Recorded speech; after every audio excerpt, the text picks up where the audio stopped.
So today, no new concepts, no new ideas. We can relax a little bit. And I want to discuss with you the connection between electric potential and electric fields. Imagine I have an electric field here in space, and that I take a charge Q in my pocket, I start at position A, and I walk around, and I return at that point A. Since these forces are conservative forces, if the electric field is a static electric field, there are no moving charges, but that becomes more difficult, then the forces are conservative forces, and so the work that I do when I march around and coming back at point A must be 0.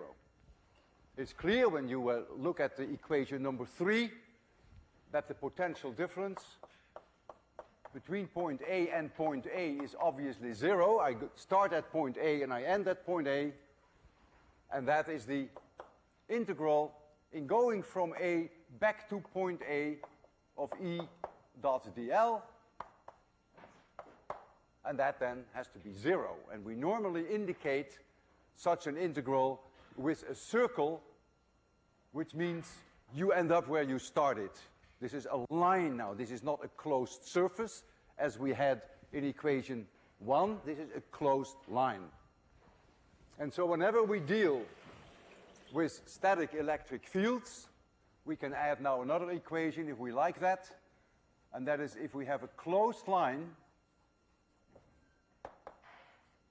of E dot dl,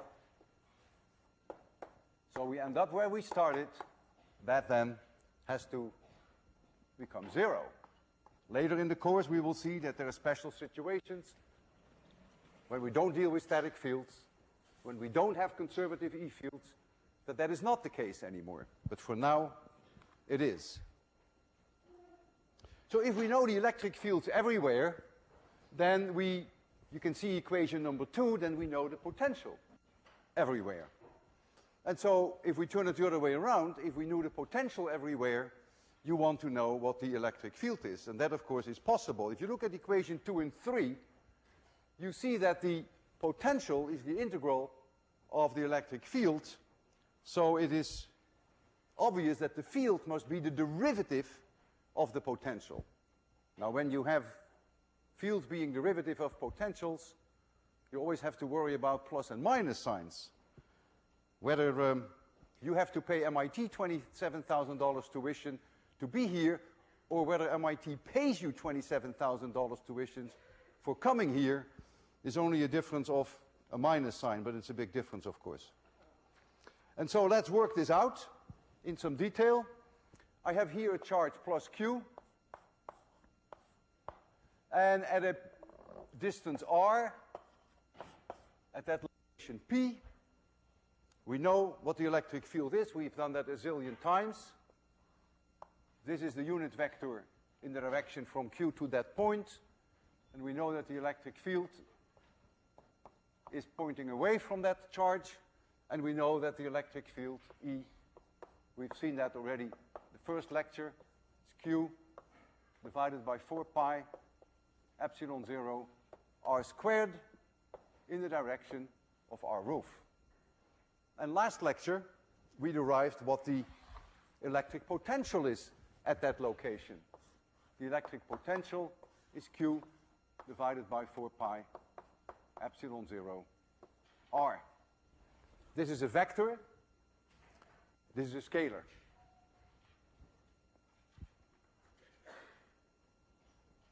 So, the potential is the integral of the electric field along a line, and now I want to try whether the electric field can be written as the derivative of the potential. So let us take the VDR, and let's see what we get. If I take this dVdr, I get a minus Q divided by 4 pi epsilon 0 r squared. Of course, if I want to know what the electric field is, I need a vector. So I will multiply both sides, which is completely legal. There's nothing illegal about that, with a unit vector in the direction r. So that turns them into vectors. And now you see that I'm almost there. This is almost the same, except for a minus sign. And so the derivative of the potential is minus E, not plus E. And so I will write that down here, that E equals minus dV dr.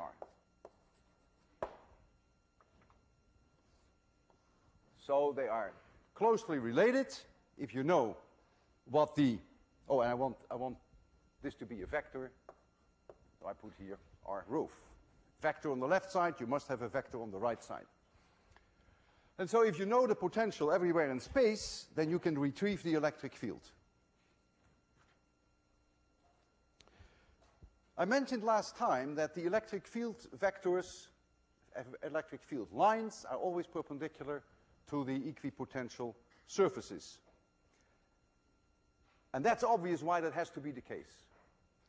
Imagine that you are in space and that you move with a charge in your pocket perpendicular to electric field lines. So you purposely move only perpendicular to electric field lines. So that means that the force on you and the direction in which you move are always at 90-degree angles. So you'll only move perpendicular to the field lines. These are the field lines, you move like this. These are the field lines, you move like this. So you never do any work, because the dot product between dl and E is 0, and if you don't do any work, the potential remains the same. That's the definition. And so you can see that, therefore, equipotential surfaces must always be perpendicular to field lines, and field lines must always be perpendicular to the equipotentials. And I will show you again the view graph, the overhead projection of the nice drawing by Maxwell. The +4 charge and the -1 charge, the same one we saw last time, only to point out again this 90-degree angle. I discussed this in great detail last lecture, so I will not do that. The red lines are really surfaces. This is three-dimensional. You have to rotate the whole thing about the vertical. So these are surfaces. And the red ones are positive potential surfaces, and the blue ones are negative potential surfaces. That is not important, but the green lines are field lines. And notice, if I take, for instance, this field line, it's perpendicular here to the red, perpendicular there, perpendicular there, perpendicular there, perpendicular here, perpendicular here, coming in here, perpendicular, perpendicular, perpendicular. Everywhere where you look on this graph, you will see that the field lines are perpendicular to the equipotentials. And that is something that we now fully understand. The situation means then that if you release a charge at 0 speed, that it would always start to move perpendicular to an equipotential surface, because it always starts to move in the direction of a field line, a plus charge in the direction of the field line, minus charge in the opposite direction. So if you're in space and you release a charge at 0 speed, it always takes off perpendicular to equipotentials. You have something similar with gravity. If you look at maps of mountaineers, contours of equal altitude, equal height, if you started skiing and you started at that point and you started with 0 speed, you would always take off perpendicular to the equipotentials. So this is the direction in which you start to move if you start off with 0 speed. I now want to give you some deeper feeling of the connection between potential and electric fields. And I want you to follow me very closely. Each step that I make, I want you to follow me. So imagine that I am somewhere in space at position P. At that position P, there is a potential, one unique potential, V of P. That's a given. And there is an electric field at that location where I am. And now what I'm going to do, I'm going to make an extremely small step only in the x direction. Not in y, not in z, only in the x direction.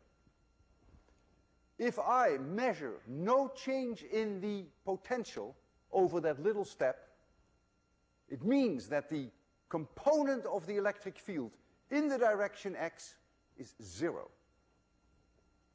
If I do measure a difference in potential, then the component,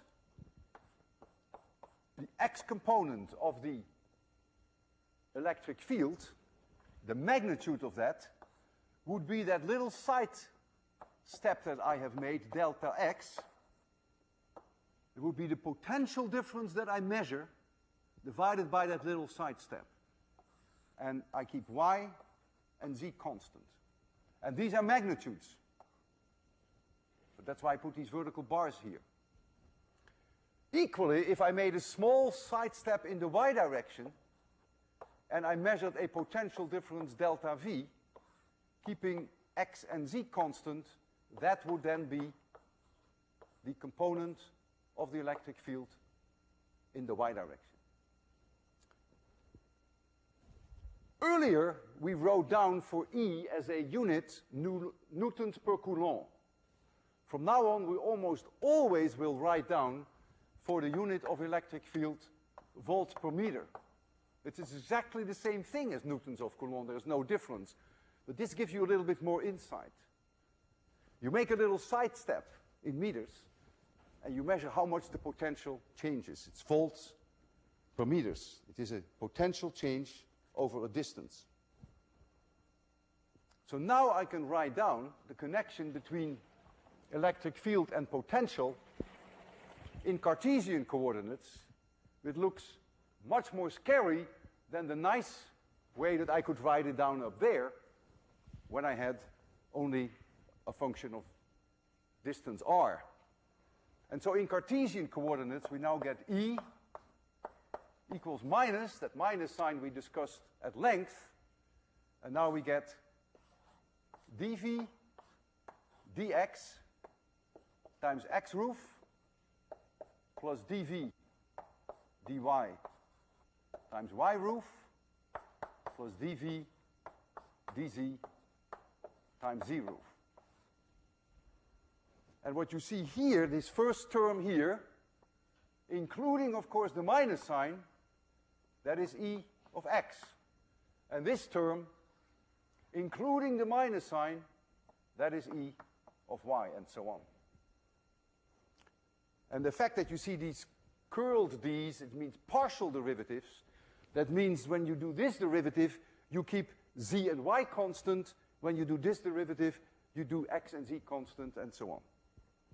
And so this is the Cartesian notation for which in 1802 you will learn, or maybe you already have learned, we would write this E equals minus the gradient of V. This is a vector function, this is a scalar function, and this is just a different notation, just a matter of words, for this mathematical recipe. You'll get that was in 1802 if you haven't seen that yet. So I now want a straightforward example whereby we assume a certain dependence on x, and I give you, it's a given, that V, the potential, is 10 to the 5th times x. So that is a given. And this holds between x equals 0 and, say, 10 to the minus 2 meters. So it holds over a space of 1 centimeter. So the potential changes linearly with distance. What now is the electric field in that space? Well, the electric field, I go back to my description there, there's only a component in the x direction, so the first derivative becomes minus 10 to the 5th times x roof, and the others are 0. So Ey is 0, and Ez is 0.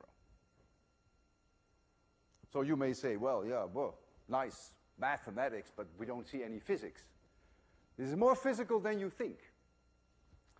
Imagine that I have here a plate which is charged, is positive charge. And the plate is at location X. And I have another plate here, say at location 0. I call this plate A, and I call this plate B. And this plate is charged negatively. So X goes into this direction. So I can put the electric field inside here, according to the recipe, minus 10 to the 5th. And it is in the direction of minus X roof. So X roof is in this direction. The electric field is in the opposite direction. And it's the same everywhere. And that is very physical. We discussed that when we discussed the electric field near very large planes, that the electric field inside was a constant, remember? And the electric field inside was sigma divided by epsilon 0, if sigma is the surface charge density on each of these plates. And we argued that the electric field outside was about 0, and that the electric field outside here was about 0. So it's extremely physical. This is exactly what you see here. The electric field minus 10 to the 5th times x. So the magnitude of this electric field here, the magnitude is 10 to the 5th volts per meter. What now is the potential difference? Well, VA minus VB is the integral in going from A to B of E dot dl. Well, I go from here to here, so I write down for dl, I write down dx, of course, because I call that the x direction now. So I will write down here dot dx. And so this is minus 10 to the 5th times the integral in going from A to B of x roof dot dx. Looks scary, but it is trivial. X roof is the unit vector in this direction. And dx is a little vector dx in this direction. So they're both in the same direction. So the cosine, the angle between the two is 1. So I can forget about vectors. I can forget about the dot. And so this becomes minus 10 to the 5th times the integral in going from A to B of dx. And that is trivial. That is minus 10 to the 5th times the location. I have to do the integral between A and B. So I get here x of B minus x of A.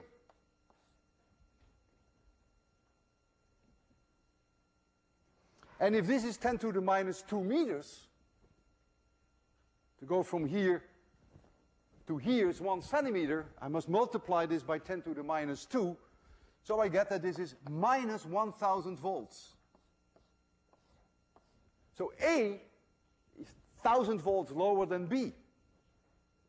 That's what it means. And that's something that's very physical. Notice that if you go from left to right, that the potential grows linearly. This is lower than that. And if you, in your head, use planes like this, parallel to the other planes, each one of those planes would be equipotentials. They everywhere have the same potential. And gradually, when you move it up, your potential increases. But notice the electric field goes from plus to minus, in the opposite direction. That's always the reason that's behind that minus sign. Now, clearly, I'm always free to choose where I choose my zero potential. We discussed that last time. You don't always have to choose infinitely far zero. So I could choose this arbitrarily to be zero potential. This would then be plus 1,000. And so you then find that the potential V is then simply 10 to the 5th times x. When x is 0, you find the potential to be 0. And when x is 1 centimeter, you find the potential to be 1,000 volts. And that then goes together with the electric field equals minus 10 to the 5th in this direction. And so this is extremely physical. This is something that you would have whenever we deal with parallel plates. As long as there's no charge moving, and we're dealing with solid conductors, so we have static electric fields, charges are not heavily moving, then the field inside the conductor is always 0.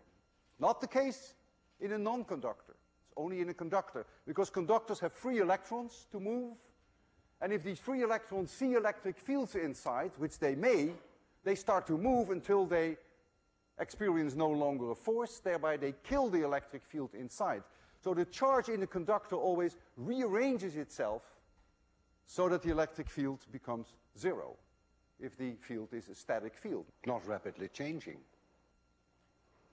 And so now I want to evaluate with you the situation that I'm going to charge a solid conductor and ask myself the question, where does the charge go?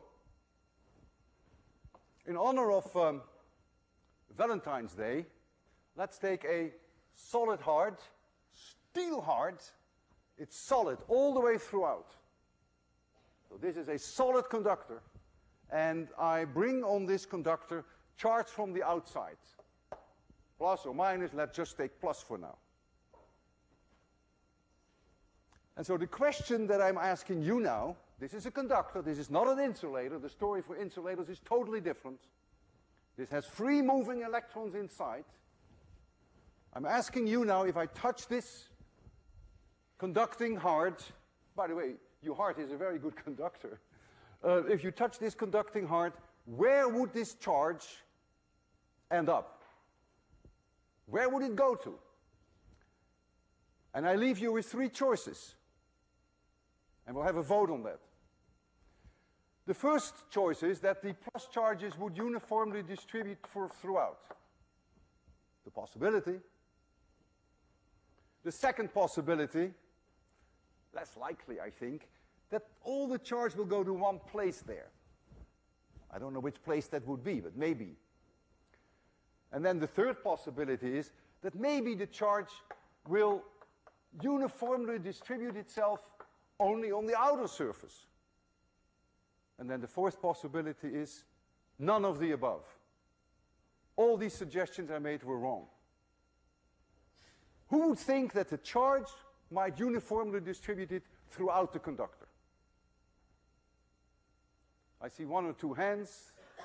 That's good. Don't feel ashamed of raising your hands. In the worst case, you're wrong. I've been so many times wrong when it comes to this. Don't feel bad about that. Who thinks that the charge will all go to one point in the heart? You have the courage? You think it will go to one point? Charge repels each other, right? So that doesn't seem likely. Who thinks that it will uniformly distribute itself on the outer surface?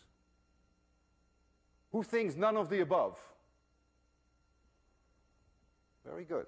Well, those who suggested that it might be uniform on the outside, I would still give them a B. But it's not uniform, as you will see. But it will go exclusively to the outside, and I will prove that now to you. Let us first look for that ridiculous possibility that the charge would somehow end up in the conductor itself. I take here a Gaussian surface, which is a closed surface. I know inside the conductor, if we have electrostatic fields, not fastly moving charges, but it's a static field, I know that the E field everywhere must be 0 on the surface. This is a closed surface. So the integral of E dot dA, equation 1, is 0. That means the charge inside my sphere is 0, and so there cannot be any charge. So Gauss' law immediately kills the possibility that there would be any charge inside this conductor. So that's out of the question. So that leaves you only with one choice, that is at the surface. The charge must be at the surface. And later, in a later lecture, I will discuss with you the details why that charge is not uniformly distributed. It would be uniformly distributed at the surface if this were a sphere, but not if it has this funny shape. But it will be at the surface. Now, I'm going to make this heart a very special heart, more like a real heart. It's open here, but it is solid here. So this is a conducting, the heart muscle, and here it's open. There's nothing here. And again, I'm going to charge it. Bring charge on the outside. So now, it's obvious that we don't expect that there is any charge that will be inside the conductor. That's clear. The same argument holds with the Gauss law argument. But now, is it perhaps possible that some of the positive charge will go on the inside of this surface and some on the outside? Who thinks that maybe some will now go on the inside? Because now the situation is different, right? It's now a hollow conductor. Anyone in favor of some of that charge maybe going on the inside? I see one hand, two hands. Who says, no, it's not possible, it will not go to the inside. It will still go to the outside. Well, most of you are very careful now. You don't want to vote anymore. It cannot go to the inside. Why can it not go to the inside?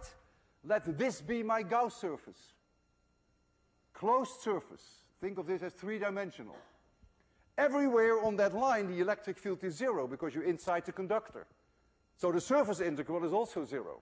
So Gauss' law says there cannot be any charge inside that box. And so, again, the charge has to go to the outer surface, and nothing will go to the inner surface.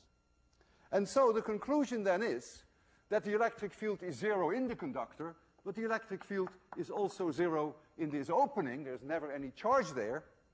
And so the whole heart, including the cavity, is an equipotential. There's never any electric field anywhere. There are only electric fields outside the heart, and there are field lines. And these field lines everywhere are perpendicular to the surface of the heart because the heart is an equipotential. So here you get very funny field lines which go like this. They have to be perpendicular locally where they reach the heart wall.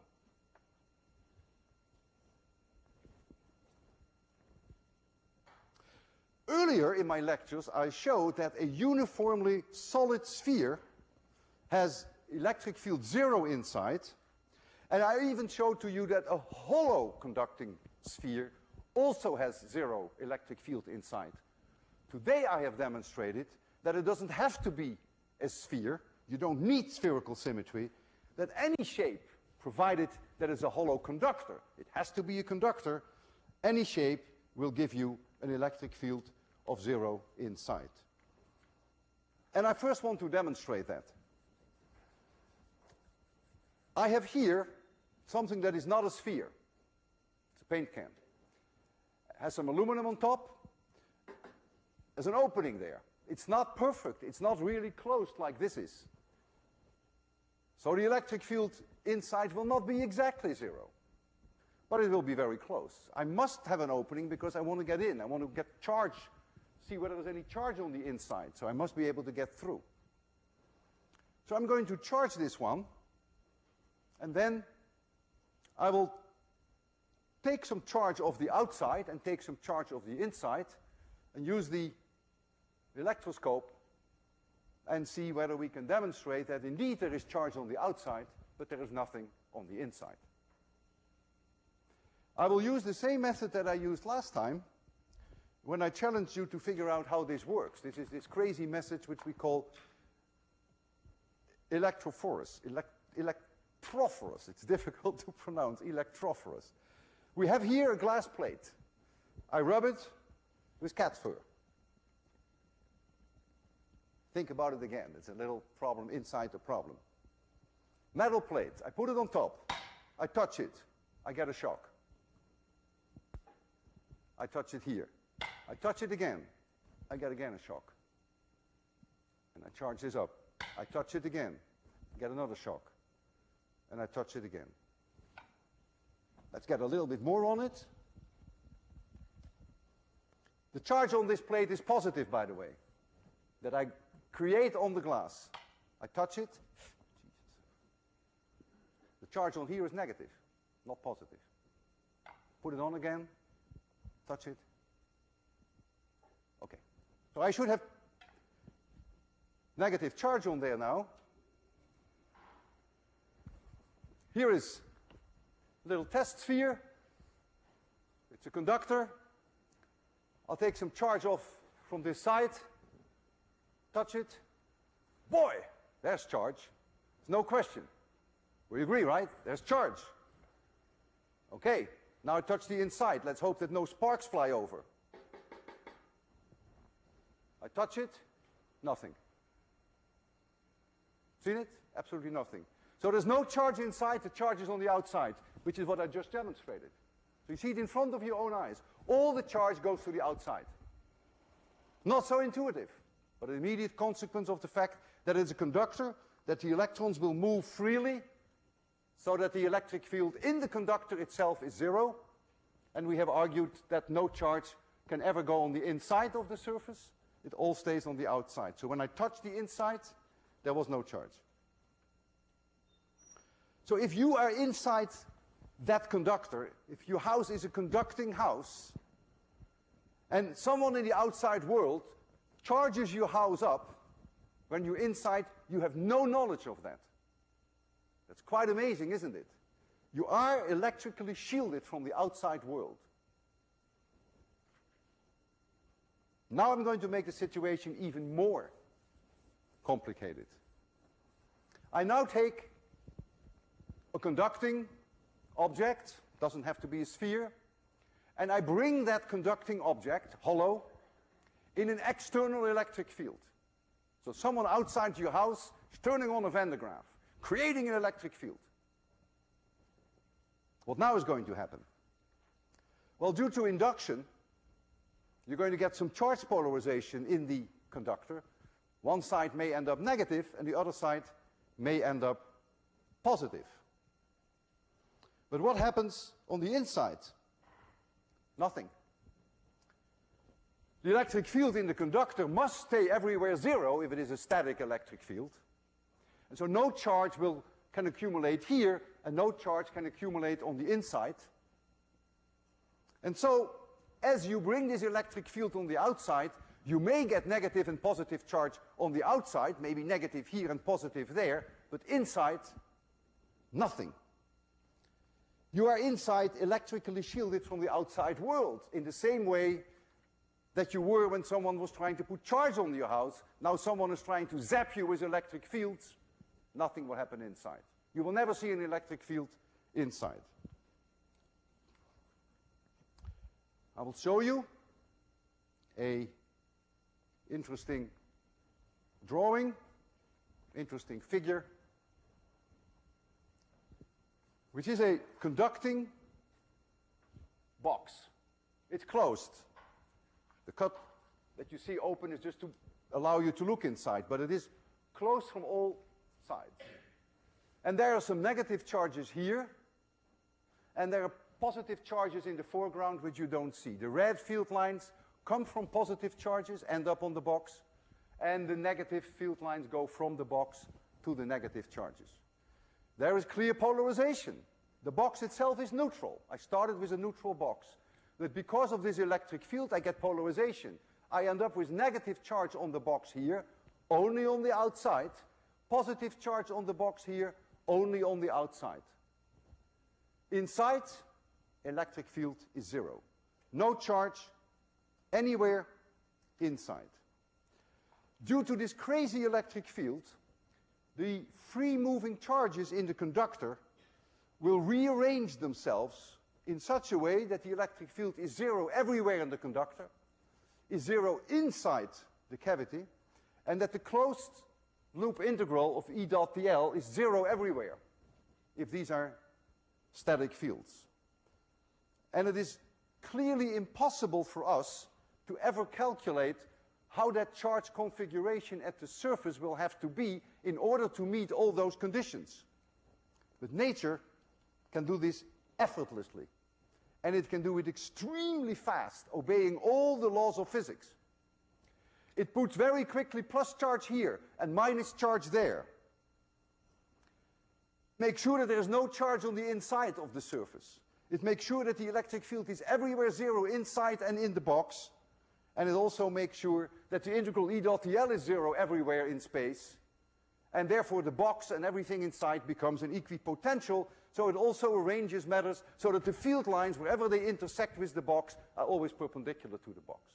And all of that is done in almost no time at all, by nature. It is an amazing thing that this happens, and something that, as I said, would be impossible for us to calculate because the field configurations are extraordinarily difficult. So if you're inside this metal box, no matter what happens on the outside, you would be electrically isolated from the outside world. You would not notice that there is a strong electric field outside, nor would you notice that people are trying to charge up your house. We call that electrostatic shielding, and we give that a name. That house of yours would be called a Faraday cage. It's called after the great physicist Faraday. You will learn a lot more about him during this course. Before I demonstrate this, I want to address an issue which is related to problem 2.1, which is your next assignment. And I want to urge you, I make myself no illusion, but I want to urge you to start working on that assignment this weekend, not next week. These assignments are not just baby assignments. These are MIT assignments, and you got to put in a lot of work to do them. So please start this weekend, not to do me a favor, but to do yourself that favor. But let's talk about problem 2.1. In other words, I will help you with that problem 2.1. I said several times that it is not possible to get an electric field inside a hollow conductor. Well, suppose I go inside the conductor. I go inside there. And I put sneakily a charge in my pocket. And I sit inside there, and you close it. Then there is a charge inside. There's nothing you can do about it. And if there is a charge inside, there is an electric field. So now we have a situation, and since it is post-Valentine's Day, my heart has evolved into a sphere again. So now we take a spherical conductor, solid, this is solid material, and somehow I'm sitting inside here with a charge plus Q. You can make it minus if you want to. That's exactly what problem 2.1 is about. And now clearly, there is positive charge inside, so clearly there has to be an electric field. But the electric field inside the conductor, that means the electric field anywhere here, must be zero. If it's not zero, the electrons will keep moving until it is zero. So the conducting material itself has no electric field. What does that mean now with respect to any charge on the inside surface? Now there must be charge on the inside surface. Because now, if I make this my Gaussian surface, which is now a spherical surface, a closed surface, Mr. Gauss says that the closed surface integral of E dot dA over this surface must be zero, because the electric field is zero anywhere. That's the same as all the charge inside divided by epsilon 0. So the charge inside must be zero. Since there can be no charge in the conductor itself, negative charge must now accumulate on the inside of that surface. So that the net charge inside this surface is zero. So now we do get charge on the inside. And how much charge do you get on the inside? Exactly minus Q, so that the sum of the two is zero. Now this conductor originally was neutral. It had no net charge. So therefore, on the surface of the conductor, we must now see charge plus Q. Because the minus charge on the inside came from the conductor itself, and so the sum must be zero. So now you get a peculiar situation that the plus Q charge inside, which creates an E field inside, creates negative charge on the inside, the same in magnitude, opposite in sign, and plus Q charge on the outside. And the electric fields, they are very complicated. The electric fields, let me try to put them in. I would imagine that if this charge Q is closer to this wall than to this wall, that the negative charge here will be larger in density than there. It's really an induction effect. The negative charge wants to go to this plus. That's really what's happening. And so since this charge is closer to this wall than to that wall, it will be able to attract more electrons. And so it's clear that the density of charge here should be higher than there. And so the field lines always perpendicular to the equipotential, so they must be always perpendicular to the wall, sort of like this. So I put in a few field lines. But here, the field will be stronger than there. So there is a field inside. What now is the charge distribution on the outside? That is the hardest of all, and by no means so obvious. It turns out that the charge on the outside, on this sphere, because it is a sphere, will be uniformly distributed. And it is not intuitive, and it is not obvious. Nature must obey all laws of physics. The conductor must become an equipotential. There can be no electric field inside the conductor. Electric field lines have to be everywhere perpendicular to the surface. The closed loop integral of E dot dl must be zero everywhere. And the only way that nature can do that is by making the charge distribution on the surface uniform. And that is amazing when you think of that. It's independent of the position of that charge plus Q inside. So if you start to move around with that charge plus Q inside, the outside world will not know. The outside world only knows that there is a charge plus Q uniformly distributed on the outside because it is a sphere. That would not be the case if it were a heart. But the outside world has no way of knowing that you are moving that charge inside around. So I am sitting inside there, and suppose I crawl inside there with a rubber rod and with a cat. And I use the rubber rod on the cat, creating positive and negative charge, same amount. The outside world will not know because I don't change the charge inside. I only have this plus Q in my pocket. The fact that I create plus on the cat and maybe minus on myself, the outside world will never know because the sum of the charges is still Q. They may hear the cat scream. That's all they can hear. But they have no way of knowing that I'm fooling around there with charges. And so the outside world has no way of knowing what happens on the inside. And we call that electrostatic shielding. That's the effect of a Faraday cage. I want to demonstrate when I bring this can in the electric field. It's a conducting, hollow object. I bring it in an electric field of the Van de Graaff. The thing is a conductor.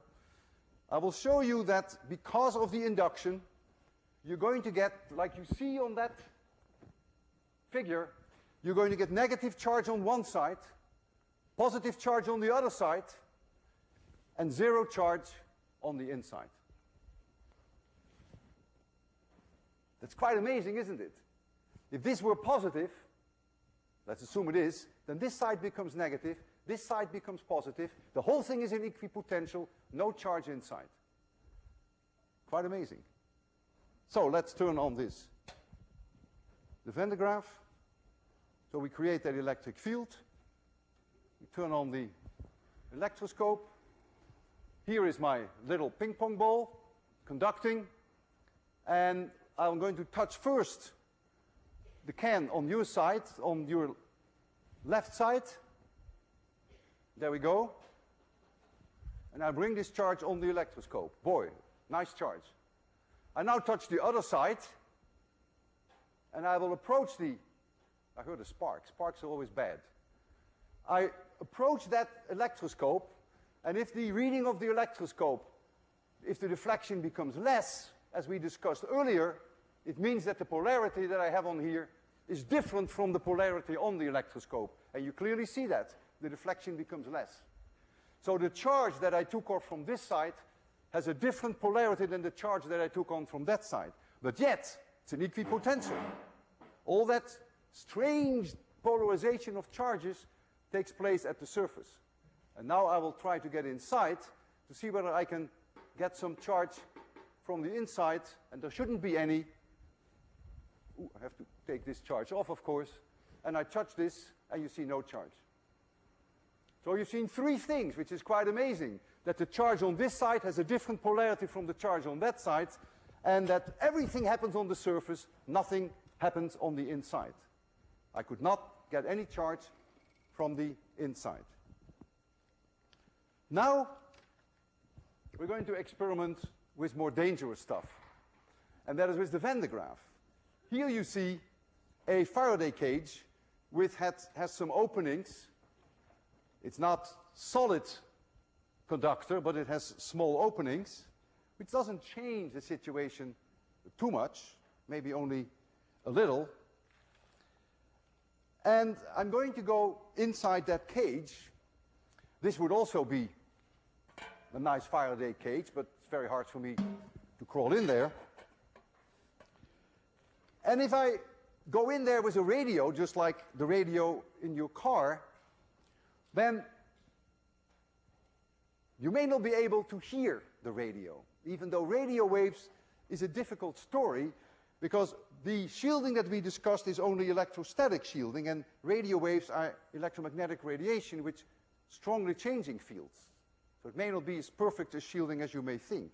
But we all know if someone breaks off the antenna of your car, which happens in Cambridge all the time, you have no reception inside, because your car is a Faraday cage. And so what I will do, I will go into the cage. I will first show you that when we charge that cage, that we bring it up to a few 100,000 volts. I'll just hold some tinsel in my hand to convince you that, yes, indeed, this cage will be charged by the Van de Graaff, provided there is contact here. And we'll see that, yes, Marcos, give me the full blast. Let's just look at the tinsel. You see this tinsel clearly indicates, like an electroscope, that I'm being charged now. So I'll jump off if you can discharge. Then I will go inside. I will have the tinsel with me. So I will show you that inside there, when they charge that cage, that the tinsels will not spread out. And I will bring with me this wonderful radio. And a woman who opposes embalming is a suspect in the murder of two funerals. I didn't plan that, believe me. Catherine Padilla, grandmother of 10, denies the charges and tells a reporter she's not, quote, an assassin. I'll first go in without any charge. So don't do anything. She's 55 and she's formed what she calls her own tradition. Nothing. I'm shielded. However, there is a problem. You can still hear me. And I'm wearing a transmitter. And the receiver is somewhere outside this box. So why can you still hear me? That means that the kind of radio waves that I am transmitting, a very high frequency, it's not a static field, so somehow they can get through. So the shielding is not perfect for fast-changing electric fields. But it's good enough for AM radios. So now I'll go in, and I'll try to be brave, and he's going to try to zap me now, to electrocute me. But since I've taken 802, I'm not afraid. I've bumped my head, that's a different story. Okay, Marcos, do the best you can. Here are the tinsels. Running up, 100,000 volts, 200,000 volts. I feel as happy like a clam at high tide inside here. Nothing is happening. I'm not worried at all.